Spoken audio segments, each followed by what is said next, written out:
Assalamualaikum warahmatullahi wabarakatuh. Waalaikumsalam warahmatullahi wabarakatuh. Ya, selamat pagi anak-anak. Berjumpa kembali dengan Bu Eli Indrawati. Di sini Ibu akan menjelaskan materi tentang makhluk hidup dan lingkungan. Nah, kita akan baru tatap muka pertama ya di ajaran tahun baru 2022-2023 ya. Nah, di materi ini Ibu akan menjelaskan tentang apa itu makhluk hidup dan apa itu lingkungan. Ya, mungkin kalian pernah mendengar apa itu makhluk hidup. Nah, makhluk hidup itu adalah makhluk yang bernyawa, makhluk yang bisa menjalankan fungsi kehidupan, yaitu disebut dengan makhluk hidup ya. Nah, makhluk hidup itu ciri-cirinya apa?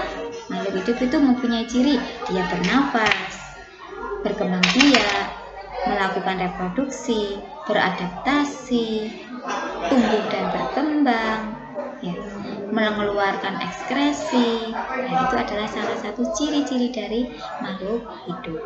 Nah, makhluk hidup itu mempunyai tempat tinggal. Nah, tempat tinggalnya itu namanya lingkungan. Jadi lingkungan itu adalah tempat makhluk hidup itu tinggal.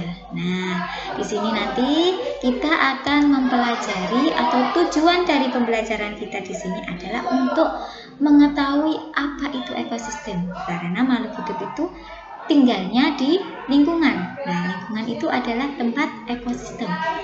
Kemudian kita menjabarkan komponen-komponen yang menyusun ekosistem itu apa saja. Selanjutnya kita akan menjabarkan interaksi. Jadi di dalam ekosistem itu terjadi interaksi.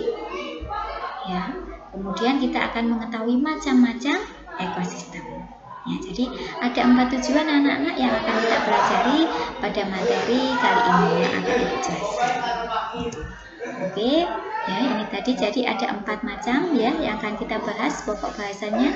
Pengertian ekosistem, komponen-komponen penyusun ekosistem, interaksi antar komponen ekosistem, dan macam-macam ekosistem.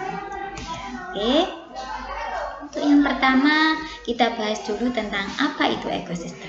Nah, ekosistem berasal dari kata ecological system atau ekosistem.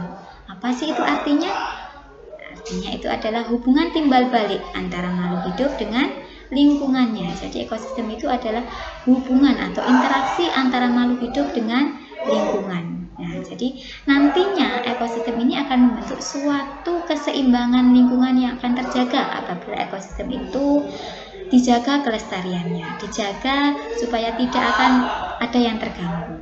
Nah, ilmu yang mempelajari tentang ekosistem itu namanya ekologi. Jadi ilmu yang mempelajari ekosistem itu adalah ekologi.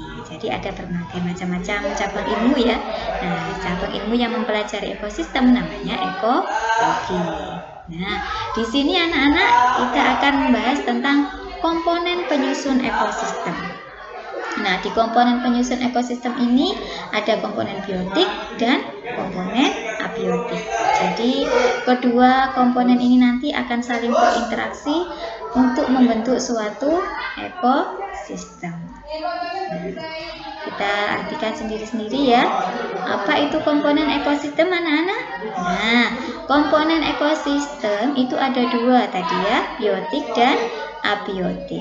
Nah, untuk biotik itu adalah semua makhluk hidup. Jadi komponen yang terdiri dari makhluk hidup. Di sini ada manusia, hewan, tumbuhan, dan mikroorganisme. Ya. Untuk komponen abiotik itu yang termasuk komponen tak hidup. Ada cahaya matahari, ada tanah, ada suhu, ada air, dan ada udara. Jadi kedua komponen ini nanti akan saling berinteraksi untuk membentuk suatu ekosistem yang bisa menjaga keseimbangan lingkungannya. Ya, di sini ada gambar, di mana gambar ini terdapat berbagai macam komponen ekosistem, mulai dari komponen biotik dan abiotik. Di sini ada hewan, rusa, ada capung, ada katak. Iya.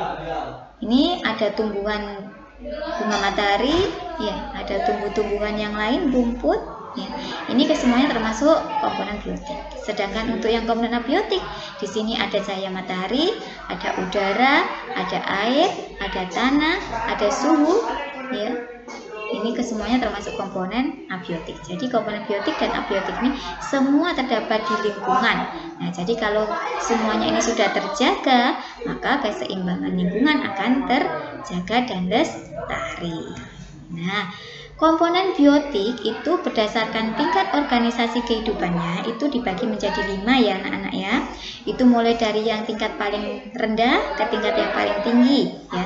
Jadi tingkatan yang paling rendah itu ada individu, kemudian dilanjut populasi, komunitas, ekosistem, dan biosfer.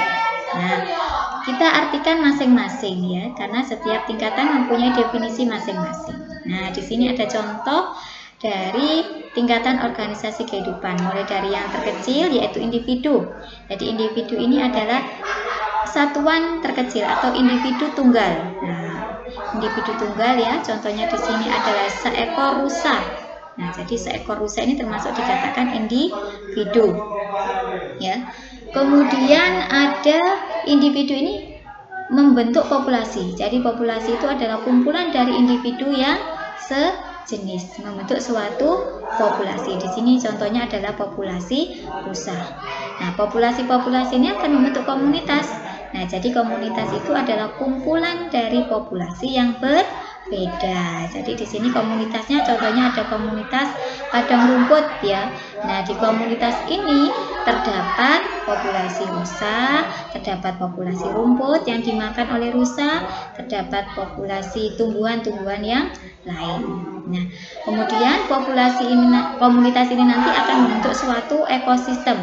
Nah, di ekosistem ini nanti akan terbentuk keseimbangan. Jadi ekosistem ini ada komunitas atau ada komponen biotik dan abiotiknya di ekosistem ini. Jadi saling berinteraksi ya. Jadi makhluk hidup komponen biotik dengan komponen abiotiknya. Nah, kemudian tingkatan yang paling tertinggi itu ada biosfer. Nah, jadi biosfer ini tingkatan yang paling tinggi di dalam tingkat organisasi kehidupan, karena di biosfer ini sudah berhubungan dengan atmosfer ya anak-anak ya. Nah, jadi tingkatannya mulai dari individu, populasi, komunitas, ekosistem, dan biosfer. Nah, sekarang komponen biotik berdasarkan peranannya itu dibagi menjadi 3. Yang pertama adalah produsen. Produsen, apa sih itu produsen? Nah, produsen itu adalah makhluk hidup yang bisa membuat makanannya sendiri, sehingga produsen itu disebut dengan autotrof. Jadi dia bisa menghasilkan makanan sendiri. Dengan cara apa?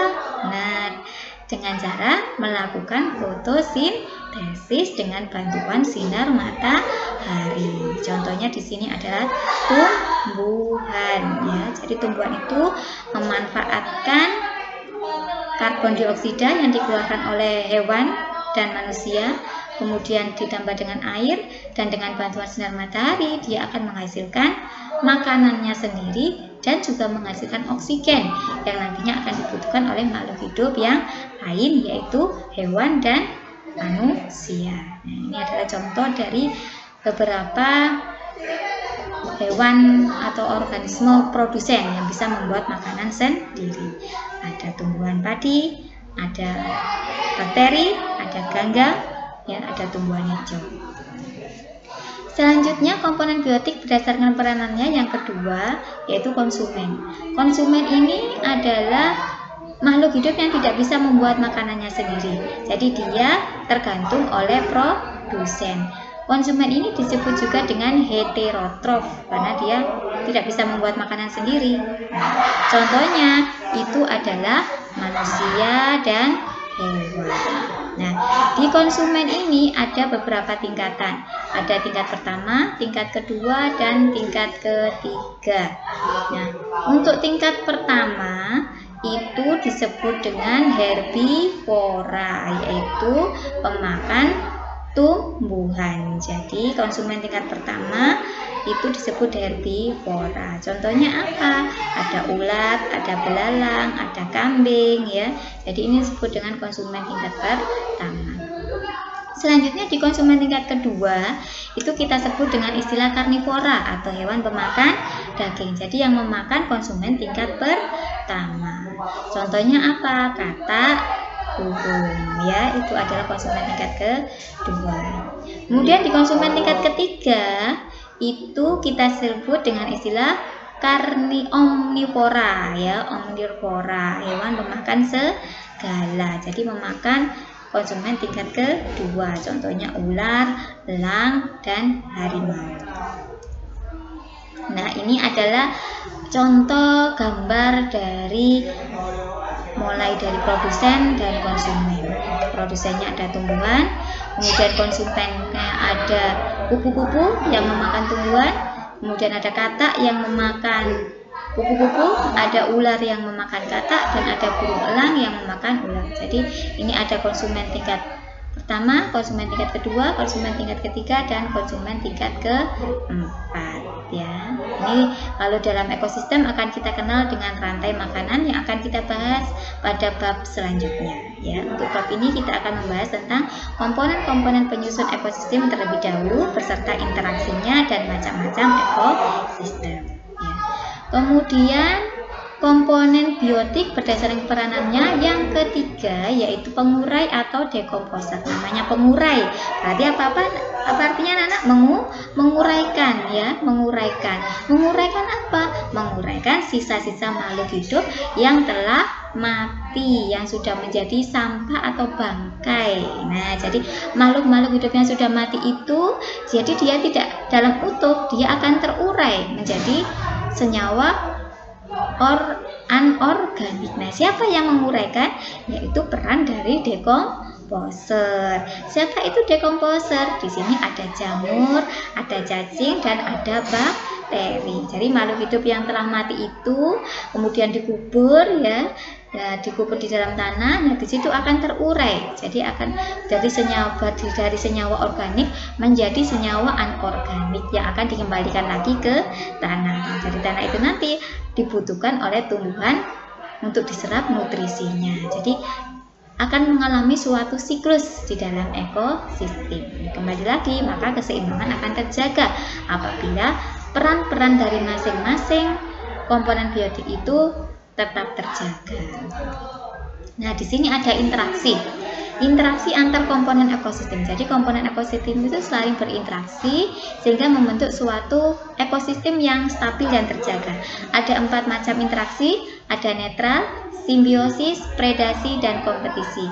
Di simbiosis ini nanti ada dibagi lagi menjadi 3, ada mutualisme, komensalisme, dan parasitisme. Mari kita bahas satu persatu, ya anak-anak, biar kalian lebih memahami apa dari masing-masing interaksi tersebut.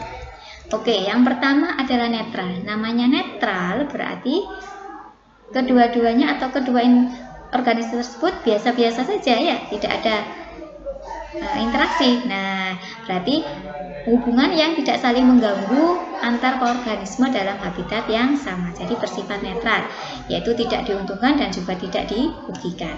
Contohnya di sini adalah capung dengan sapi. Nah, kedua-duanya ini melakukan aktivitas masing-masing, tidak saling mengganggu dan tidak saling merugikan, tidak pun saling menguntungkan. Maka disebut dengan netral, ya. Nah, kemudian simbiosis. Namanya simbiosis itu berarti berinteraksi. Nah, jadi ada interaksi. Di sini dibagi menjadi 3, ada mutualisme. Ya, yang pertama mutualisme, ya. Nah, mutualisme itu apa? Mutualisme itu adalah interaksi yang terjadi antara dua organisme di mana kedua-duanya itu saling menguntungkan. Satu diuntungkan dan satunya juga diuntungkan. Ini contohnya ada bunga dengan kupu-kupu. Nah, jadi kedua organisme ini saling menguntungkan. Kupu-kupu mendapatkan madu atau nektar yang ada di bunga, sedangkan bunga akan terbantu dengan bantuan kupu-kupu akan bisa mempermudah melakukan penyerbukan yang digunakan untuk reproduksi dari tumbuhan tersebut. Nah, kemudian ada contoh lagi, yaitu burung jalak dengan kerbau. Jadi keduanya saling menguntungkan. Burung jalak mendapatkan makanan dari utu yang ada di kerbau, sedangkan kerbau akan merasa senang karena utu yang ada di badannya itu hilang, sehingga badannya akan bersih, tidak ada kuman yang ada di dalam badan kerbau ya. Nah, selanjutnya ada simbiosis komensalisme. Ya, namanya simbiosis komensalisme ini berarti dua organisme di mana satu diuntungkan dan yang satunya tidak dirugikan. Nah, contohnya di sini adalah ikan hiu dengan ikan remora, di mana ikan hiu itu mendapatkan untuk ikan remora ya, ikan remora itu mendapatkan perlindungan daripada ikan hiu. Nah, sedangkan ikan hiu itu biasa-biasa saja. Jadi, yang satu diuntungkan, yang satu tidak dirugikan maupun tidak diuntungkan. Kemudian ada yang ketiga simbiosis parasitisme. Namanya parasit itu berarti anak-anak paham ya, parasit itu berarti apa? Parasit merugikan. Nah, jadi simbiosis parasitisme itu adalah simbiosis di mana satu diuntungkan dan satu dirugikan. Contohnya di sini adalah nyamuk dengan manusia. Nyamuk menggigit manusia. Nyamuk itu diuntungkan, manusianya dirugikan. Ya, karena manusia kan darahnya diambil oleh nyamuk. Nyamuknya untung mendapatkan darah. Nah, tapi sakit ya manusianya ya. Nah, betul. Nah, untuk contoh yang berikutnya adalah benalu. Benalu yang tumbuh di ranting pohon mangga. Ya, benalu ini mendapatkan nutrisi dari pohon mangga. Jadi untung ya benalunya. Sedangkan kalau pohon mangga itu merasa dirugikan karena nutrisi yang harusnya untuk pohon mangga diambil oleh benalu. Ini adalah contoh dari parasitisme. Sudah paham anak-anak untuk yang contoh simbiosis ya? Paham ya? Nah, sekarang Ibu lanjutkan untuk yang predasi. Predasi ini adalah peristiwa makan dan dimangsa. Jadi ada yang makan dan ada yang dimakan. Ada mangsa, ada pemangsa. Ini biasanya adalah peristiwa rantai makanan ya. Contohnya di sini adalah singa memakan rusa, kuda memakan rumput. Ini adalah contoh dari predasi. Nah, kemudian yang terakhir, interaksi yang terakhir adalah kompetisi. Namanya kompetisi itu berkompeten, bersaing ya anak-anak ya. Nah, untuk bersaing ini untuk memperebutkan hal yang sama. Nah, jadi persaingan makhluk hidup untuk memperoleh kebutuhan hidup yang sama. Contohnya kuda dengan sapi yang ada di padang rumput ini ya. Dia berkompetisi untuk memperoleh makanan yang sama yaitu rumput. Ya, jadi dia berkompetisi ya. Nah, itu tadi contoh-contoh dari interaksi antar komponen ekosistem. Sekarang tujuan yang terakhir kita dalam pembelajaran kali ini adalah mengetahui macam-macam ekosistem. Nah, di ekosistem yang ada di lingkungan kita ini dibagi menjadi dua, ada ekosistem alam dan ekosistem buatan. Nah, untuk ekosistem alam, namanya alam itu berarti ekosistem yang terbentuk secara alami, jadi tanpa adanya campur tangan manusia. Contohnya di sini apa? Ada ekosistem sawah, ekosistem danau, waduk yang terbentuk secara alami, ya tanpa adanya campur tangan manusia. Di ekosistem alam itu dibagi menjadi dua, ada ekosistem air dan ekosistem darat. Namanya air. Nah, ini contoh dari ekosistem air ya anak-anak ya. Nah, jadi didominasi oleh air sebagai habitatnya untuk tempat tinggal. Contohnya di sini ada air laut ya. Ada apa lagi? Kolam, danau ya. Jadi ada ekosistem air. Nah, untuk ekosistem darat berarti didominasi oleh daratan ya. Di sini ada bioma, ada hutan tropis ya. Di sini semuanya ada komponen penyusun ekosistem baik biotik maupun abiotik. Selanjutnya, macam-macam ekosistem yang kedua adalah ekosistem buatan. Nah, di ekosistem buatan ini memang sengaja dibentuk oleh manusia dengan tujuan tertentu. Jadi untuk tujuan-tujuan tertentu. Ada ekosistem kebun, ekosistem kolam ikan, ekosistem akuarium, waduk, dan sawah. Ini semuanya dibentuk oleh manusia dengan tujuan tertentu. Nah, ini contoh-contoh dari ekosistem buatan ya. Ada waduk, ada sawah, ada kolam ikan. Ya, semuanya digunakan untuk tujuan tertentu ya. Semuanya di dalamnya juga ada komponen biotik dan abiotik. Nah, itulah tadi penjelasan dari Ibu tentang materi makhluk hidup dan lingkungan yang membahas tentang ekosistem, mulai dari pengertian, komponen penyusunnya, interaksinya, dan macam-macamnya. Ya.